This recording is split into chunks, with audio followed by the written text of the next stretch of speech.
I'm Gail Golec, and welcome to The Secret Life of Death, Episode 2, Graffiti.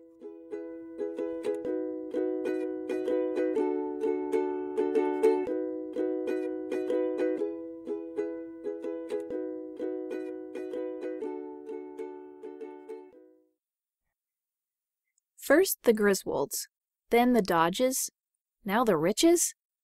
Where did they come from, and how do they fit in? Turns out that Charles C. Rich was the husband of Nellie Dodge, the second child of Gardner and Fanny.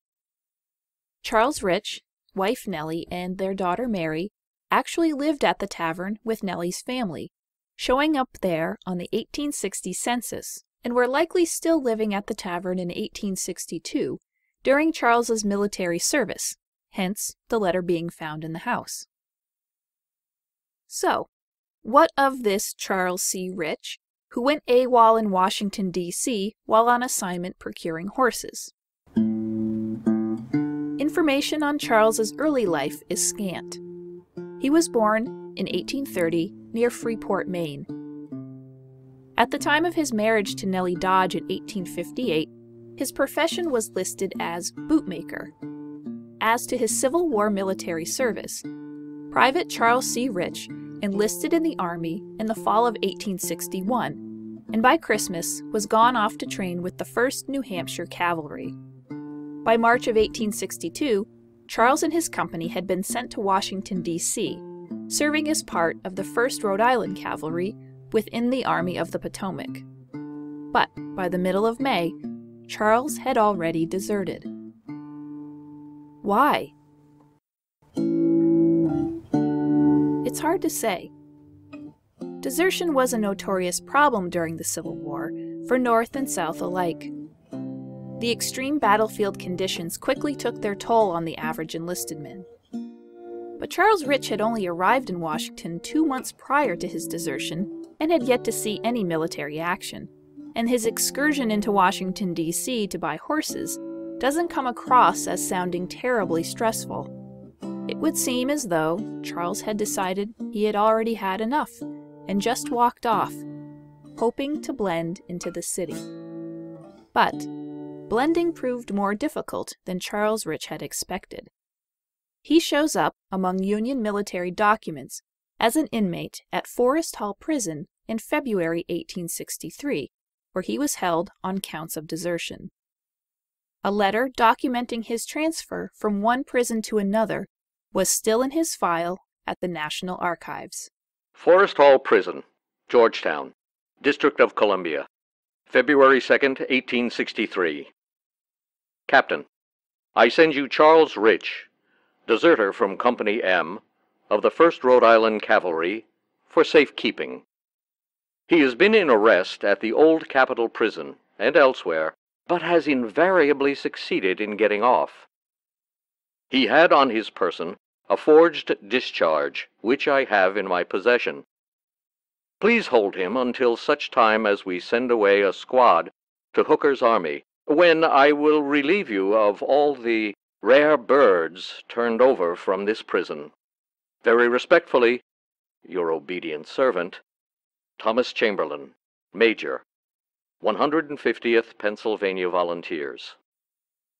In the early stages of the war, things were not going well for the Union, and the Army was hemorrhaging soldiers going AWOL.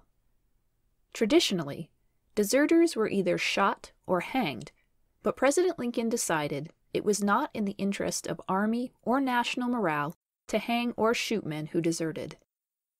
Instead, Lincoln wanted to put them back into service with their old regiments, with the understanding they would be closely watched, and their pay would be docked for the time they were absent.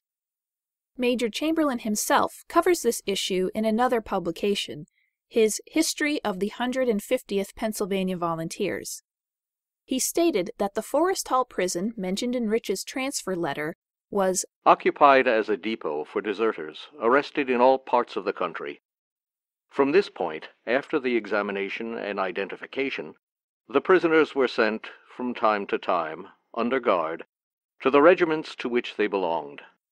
But in Rich's transfer letter, Major Chamberlain gives us a hint that Rich was, perhaps, more than just a scared kid who ran off from his unit. He had been kept in and moved around to several military-run prisons, which in itself was a bit unusual. The old Capitol Prison, where Rich was being transferred, seemed to be reserved for those who did more than just run off. Again, in his History of the 150th Pennsylvania Volunteers, Chamberlain notes that the old Capitol Prison was where men were sent whose papers were defective, or who lacked written evidence of their loyalty.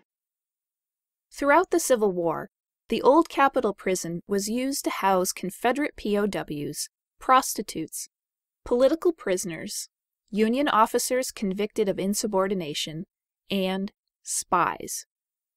Remember, Rich's prison transfer letter said that he had been found with forged discharge papers, and that would have been enough for Union officers to question his loyalty. It would not have been unreasonable for them to think Rich might have been a threat.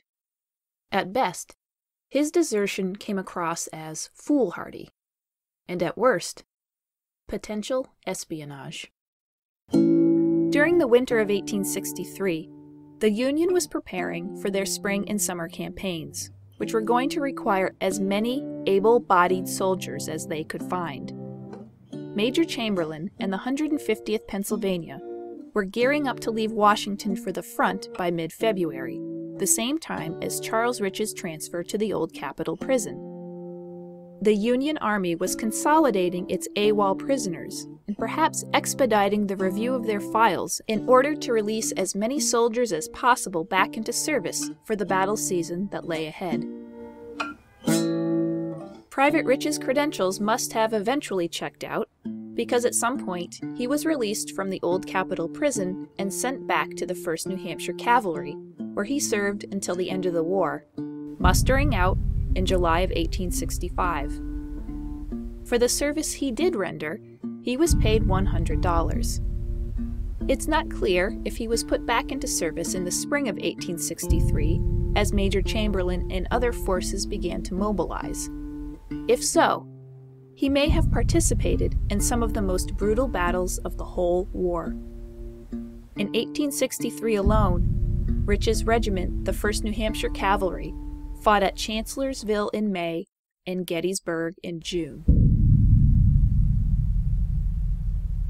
After 1865, all traces of Charles C. Rich evaporate. We don't know whether he ever came back home to Nellie and their child, Mary. But based on what happened next, the best guess is that he died, because by 1868, Nellie married Charles's younger brother, John Rich, and the two had one child, whom they named Charles, presumably after his uncle, stepfather? Ugh, yeesh. But Nellie would not find happiness with John Rich either. She, in a series of bold moves for a woman of her time, files for divorce from John in 1877, citing abandonment. We assume that by 1877, John Rich had been gone a while, because in 1874, Nellie had another son named George Amos Gail, with another man, Amos Gail. In 1878, a few months after her divorce from John Rich was final, Nellie married Amos. Double yeesh. In the end, Nellie and Amos settled in Keene, New Hampshire, about 16 miles south of the Tavern. But Nellie and her children maintained a close relationship with her family in Walpole. Nellie and Amos were buried in the same cemetery as her parents, Gardner and Fanny, grandparents Reuben and Anna, along with several of her siblings, aunts, uncles, and cousins. Evidence of the Dodge family legacy has so far come from within the walls of the tavern, the footstone in the basement, and the Civil War letter in the attic. But it can also be said that their family history is on the walls, literally. Wow, I think it's going to look so cool. That's gonna be Yeah. We're standing on the side porch, and in the far corner along the back wall are the names. You can read it great. Lists and lines of names. Since April 10th. yeah, dates and Some carved into the wood, that was Aunt Alice's birthday. most written in pencil on the whitewashed pine boards. Some clear as day, some faint and vanishing. But there they are, handwritten names. 19th century graffiti. And then Mom wanted to take the boards down because they don't look very good and put them up in the attic or something, but I didn't want them to come down. Around 49 different names associated with 3 tenants or owners, dating from between 1880 to at least 1925. The earliest grouping of the names are written under the date 1880 and are associated with the children and grandchildren of Gardner and Fanny Dodge. Nellie E. Mary J. Yardley, C.H. Rich. G.A. Rollins, Henry I. Dodge, Charles W. Dodge. John G. Dodge. 1880 was an important year for the Dodge clan. That's the year that patriarch Gardner died. The names of his daughter, Nellie Gail, her children Mary Yardley, Charles Rich, and George Gail appear in the cluster around that date, as well as the names of Nellie's siblings John, Henry, and Charles, along with their first cousin, George Rollins. Perhaps what we're seeing with those names under that date is the commemoration of one of the last gatherings of the children, grandchildren, and cousins at the old family home. It's easy to imagine the family coming back to the house after Gardner's funeral service and burial, eating, chatting, laughing and crying, having a few drinks on the porch of the house they all knew so well. And so, some of the gang wrote their name on the wall to help remember this occasion, and maybe to be remembered beyond it. After the deaths of Gardner in 1880 and Fanny in 1885, activity around the house changed. With the parents gone, the Dodge siblings themselves getting older, and the next generation moving away, the old homestead moved into a new phase of use. The property, run as a farm these many years, was turned over to son Henry, who continued to live and farm there. A story in the local paper, the Walpole Gazette, dated May 1891, gives us a glimpse into Henry's life running the old family farm, albeit a rather bizarre one. On Saturday last, H.R. Dodge was driving a sow past J.A. Donnigan's in the valley, when she was attacked and worried by 2 vicious dogs, which so enraged and crazed the beast that she started on a raid from farm to farm, attacking everyone who came her way. Mrs. Royce's was protected in her own house by her faithful dog, and several men had their clothing partly torn off and narrowly escaped serious injury. But the hog was finally captured in a ravine behind Mr. Booth's. It required a large part of the enrolled militia of the neighborhood to make the capture.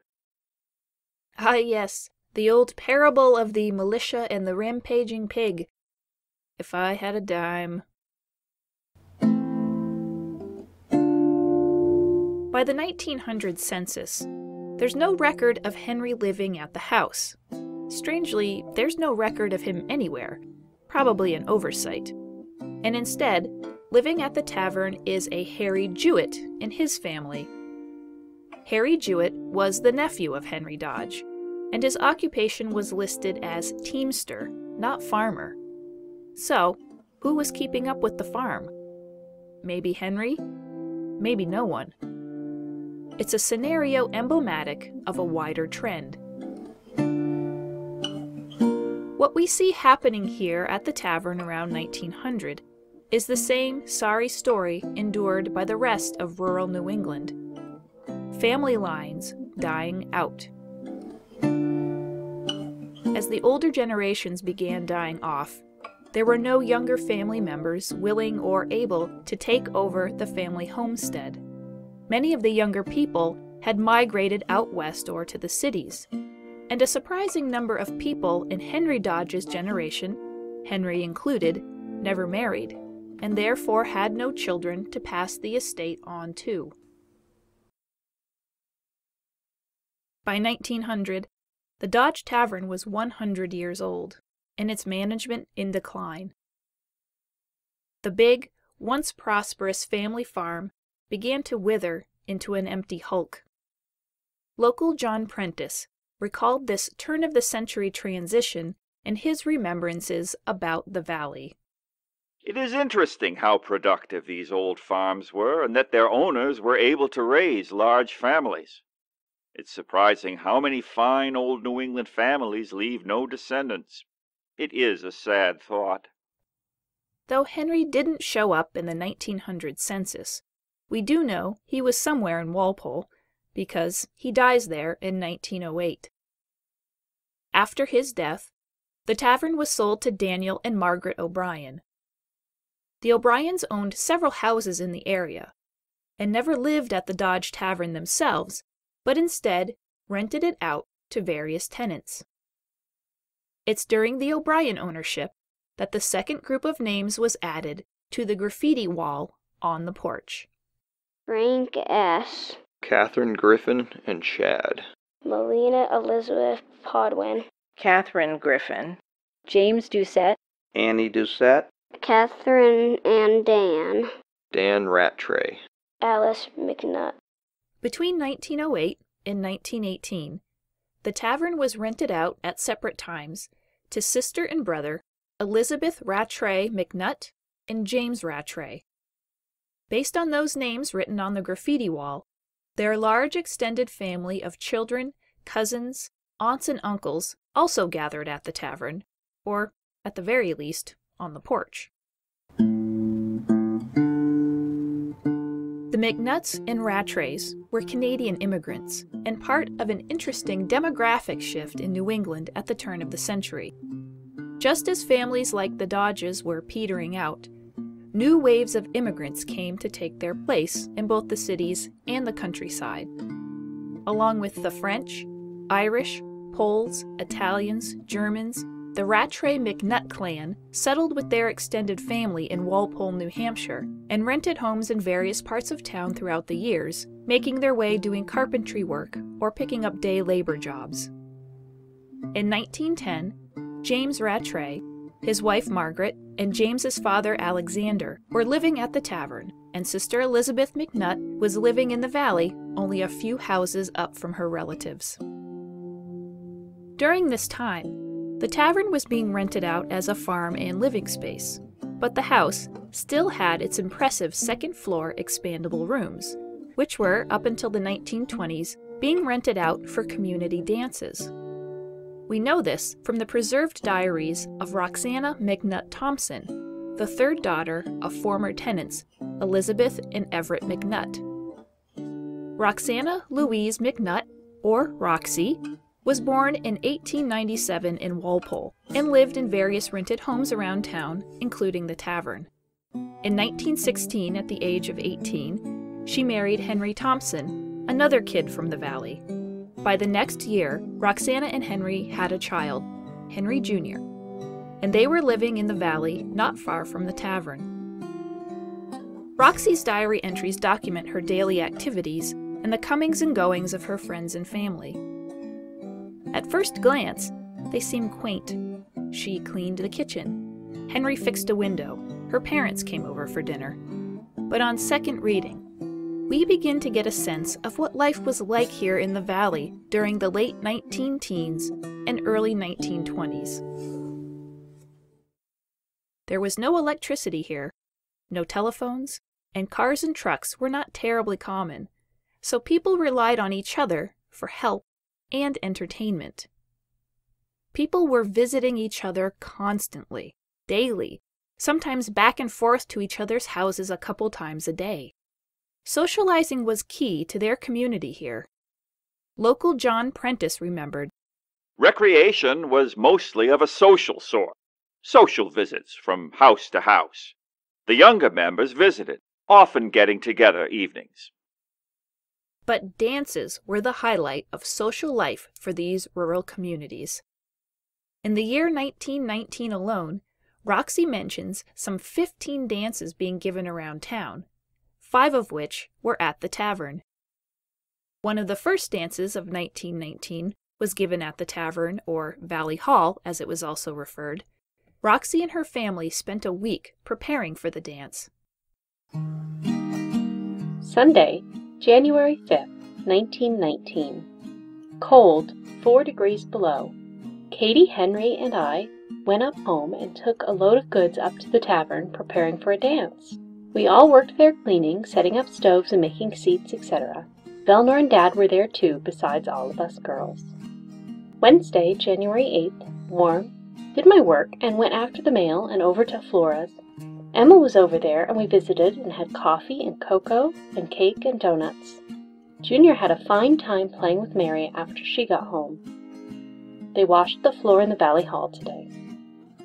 Thursday, January 9th, fair. Ironed and cut out little Henry's romper of gray outing flannel. I tried to teach Big Henry to dance waltzes in one step, but he wouldn't learn, so Junior danced with me. He sings when he dances. Friday, January 10th, cloudy, cold, preparing for dance tonight. I made a cake and a milk pan full of sandwiches. Uncle Jim and Aunt Maggie, Uncle Henry and Aunt Jane, Fred and 3 or 4 other were out from Bellows Falls. Uncle Dan was there and danced with Mama. We all had a fine time, arrived home about 5 a.m. Saturday. According to Roxy's diary, just about every holiday was celebrated with a dance. New Year's, St. Patrick's Day, graduations, on and on. They'd either be hosted at a private home or someone would rent a place like the tavern. Sometimes there was a fee to offset the cost of the room rental and to pay the band. Everybody brought some food to share, and of course, there were drinks, though Roxy never mentions that specifically. It seems all were welcome, old and young, if the venue had enough room. And these dances could go late, as Roxy mentions not getting home until 5 a.m. For those late parties at the tavern, sleepy children were set up in a back room while the adults continued to tie one on.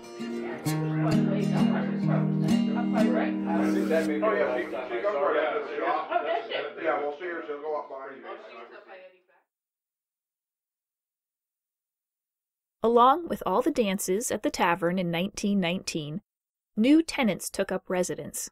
Another immigrant family, this time from Poland, the Domajics. Jacob and Frances Domajic moved into the house with their children, Victoria, 15, Alice, 12, Felix, 1, and Frances's father, Paul Kuzanski. By that time, the farm and its many buildings were in rough shape, as the property suffered a slow decline since the turn of the century. The tavern would have required a tremendous amount of upkeep as it aged, and so understandably some things were let go. The Domajics rented until 1922, when they bought the property from the O'Briens. They ran the place as a small dairy, like most other farms in the valley. They had a large vegetable garden, raised chickens, and a bull calf for beef, which son Felix always remembered as being especially fat. They had a pair of workhorses to pull the farm equipment, as well as logs for their firewood and for cordwood to sell. For the most part, they carried on here much as they had back in Poland, and though life on the Domajic farm was hard, it was a far cry from the deprivations Jacob and Frances experienced in their homeland. They told their children that back home, even wood was scarce for people like them. When a tree was cut down, people would dig up the stump for every last bit of wood. Their life in America must have seemed like a dream, because here, they owned acres of woodlot. Here, they owned a large house. Here, even their cows were fat. When the Domajics took over the tavern, there was a lot of work to do. They had to tear down many of the old dilapidated outbuildings, as well as the L off the back of the house. The years of use and neglect had taken their toll and left the house in a state, especially the plaster ceilings and the first-floor rooms directly under the ballroom where the dances were held. The years of dancing feet had buckled the plaster ceilings, so much so that the Domajics would not allow the house to be used for dances anymore. The Domajics wanted to use their whole house to accommodate their multi-generational family.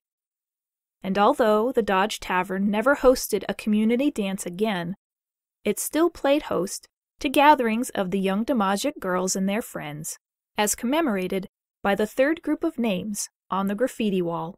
Willard Marlowe, Jesse Grout, Johnny Grout, Clarence Marlowe, Wallace Marlowe, Edward Marlowe, Jean and Ruth, Franny and Lewis, Louis Pratt, Alice Domajic, Gordon Bashaw, Wilford Bashaw.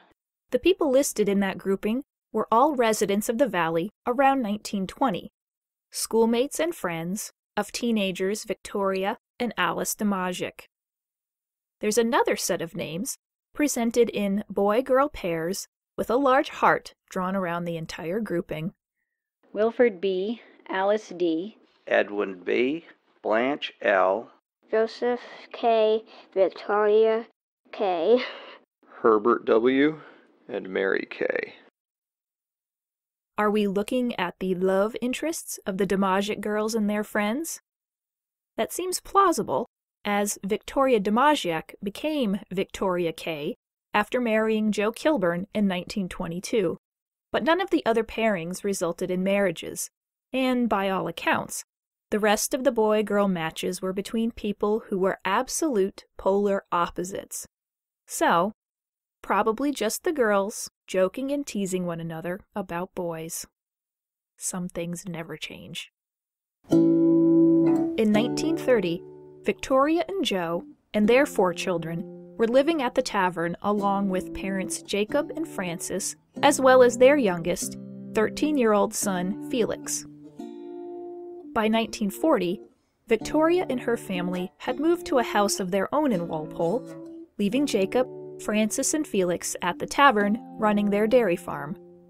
And it's at this time we find some familiar names pop back up amongst the next-door neighbors, Roxana and Henry Thompson. However, this is not the same Roxy Thompson who wrote the diary about the dances at the tavern 20 years earlier.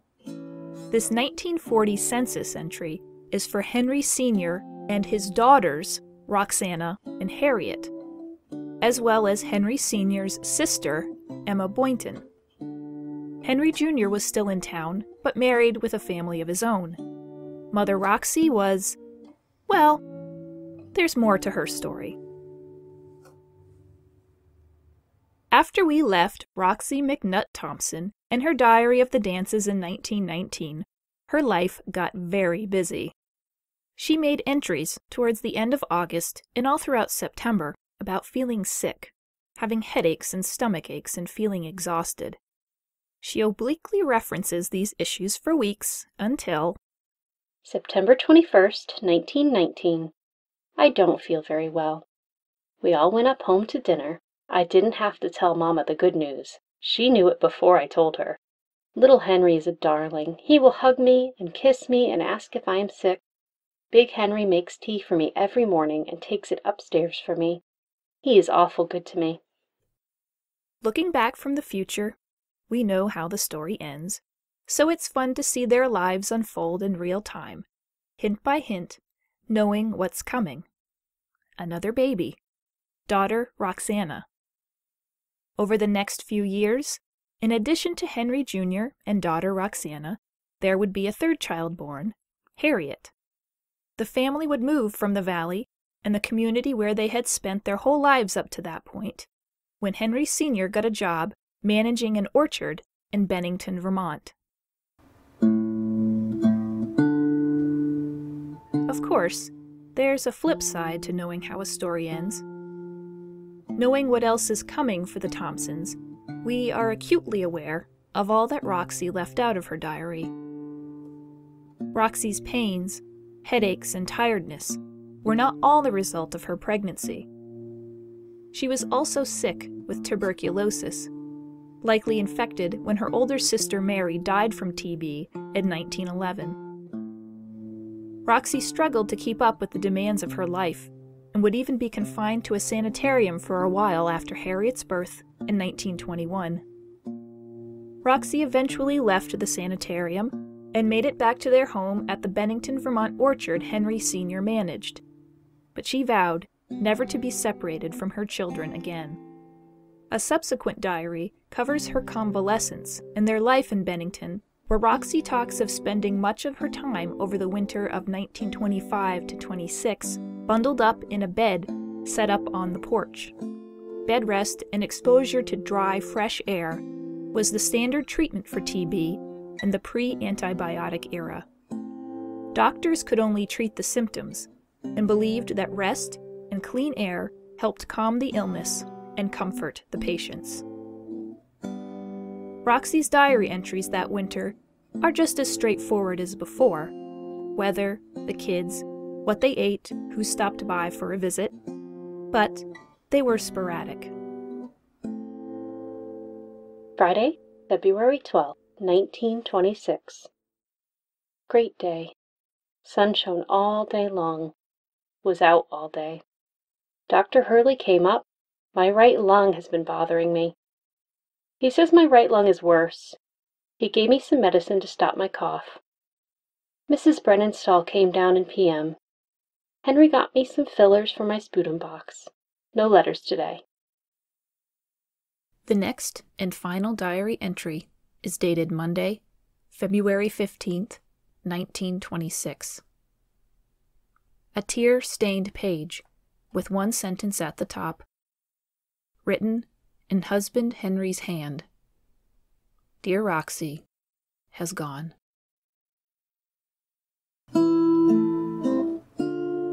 After Roxy's death, Henry Sr. was put in a difficult situation. He had 3 young children to care for, a job to do, and his own grief to deal with. He turned back to their families in New Hampshire for help. Roxana's parents, Elizabeth and Everett McNutt, took all 3 children for a year. After that, Henry Jr. went back to Bennington to live with his father, and the girls, Roxana and Harriet, stayed in Walpole with their paternal aunt, Emma Boynton. It's here that our story arcs back to the tavern. By 1940, all of the Thompsons were back in the valley. In fact, they were more or less next-door neighbors with the Domajics. And, as they say, proximity breeds familiarity. So it wasn't long before young Roxana Thompson and the Domajics' son, Felix, became an item. The couple would go on to play an important role in the next phase of life at the tavern. Roxana and Felix married in 1946 and moved into a converted apartment on the 2nd floor of the tavern, the same house Roxana's mother, grandparents, great-uncle, and great-grandfather, the McNutts and the Rattrays, had called home 30 years before. Roxana and Felix would live the rest of their lives at the tavern, taking care of Felix's elderly parents in turn, as well as the aunt who helped raise Roxana and her sister. They were, like the generations before them, extremely industrious and hardworking. They ran a 15 to 20 head dairy farm until 1957, then raised heifers into the 1990s. On top of the farming, they started a sawmill on the property, cut and sold hay, made wooden pallets, and more. They raised 3 children in the house: Susan, William, and Judith, or Judy, as in Judy Northcott, my mother-in-law. Over the years, that farm served as the touchstone for Roxana and Felix's children and grandchildren, with countless memories of Sunday dinners prepared by Roxana on her wood-burning cook stove, and long, productive days at Felix's side, mending pasture fences and learning to drive the tractor. Felix and Roxana remained in the house until their respective deaths in 1996 and 2013, with Judy and Scott Northcott moving into the place in 2014. The physical changes observed in this old house throughout its 215 years directly reflect the cultural, social, and economic experiences of rural New England. This house was born and thrived in the era of the stagecoach. When stage travel was bypassed by the rail, it rebranded itself as an expansive farm. When much of the local population moved out west and the large farms were abandoned, the property turned a page and welcomed motivated immigrants who revitalized the farm. And finally, as farming became less stable, it morphed into the multi-use property we see today.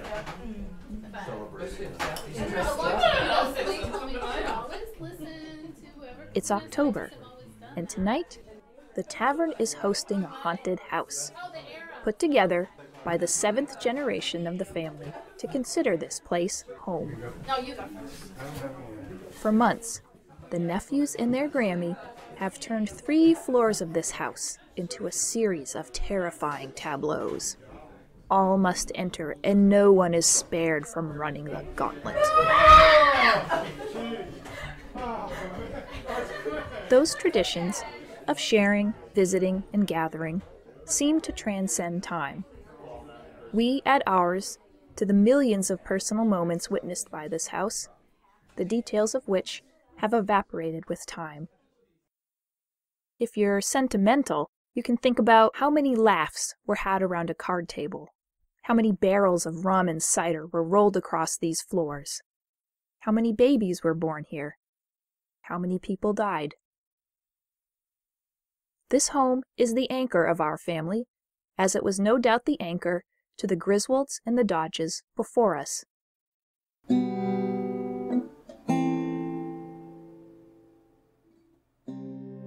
There's something both familiar and comforting, knowing you're part of a lineage who once walked these same floors, sat in these same rooms.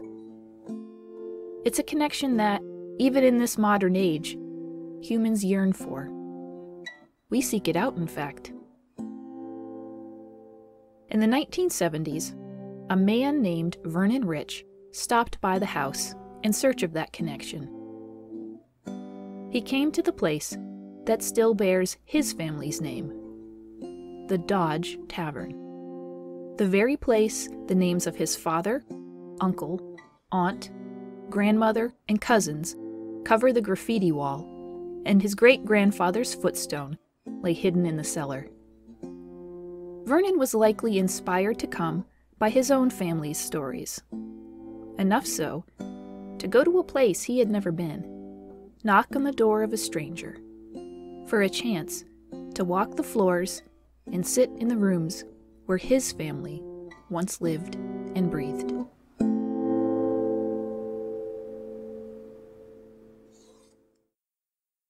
History has a history problem, in that it's rarely written by the people who actually lived it. It's left to later generations to deal with. Generations with 20/20 hindsight and a tendency to cajole and remodel details, propping up an idealized version of the past. And any detail or event or person that falls short of this standard is intentionally overlooked. History becomes sanitized, monotonized, and therefore inaccurate and boring. It's never just one piece that makes a puzzle. The overall aggregation of pieces makes the picture complete. On its own, what can you really learn from just a solitary name or date? But put those names and dates into the context of their time, and give them a physical place, like the Dodge Tavern, and suddenly, a name becomes more than a name. Alice McNutt. John G. Dodge. Catherine Griffin. G.A. Rollins. Charles W. Dodge. And a date? More than a date. February 1802. July 1st, 1862. Sunday, January 5th, 1919. doesn't always have to be about the first this or the biggest that, the most profitable whatever. The true representation of history has to include everybody, even the regular people, living their regular lives. It's still there, you know. You just need to look and listen. You've heard the saying, "If these walls could talk." If? See, I think they do. Thursday, January 9th, fair. Ironed and cut out little Henry's romper of gray outing flannel. I tried to teach Big Henry. James Doucette, Annie Doucette, Catherine, and Dan. Of course, that where it was now is not where it was all through the years. 1802. This may certify, to whom it may concern, that the smallpox is entirely removed from the public road. Charles C. Rich was detailed about the 1st of May to go to Washington after horses. There he left the party, and we have heard nothing of The old barn was where the horses were stabled, and it had a secret cellar under the floor of the grain room. I find it so hard to wrap my head around the fact that entire lives come and go before you even get here.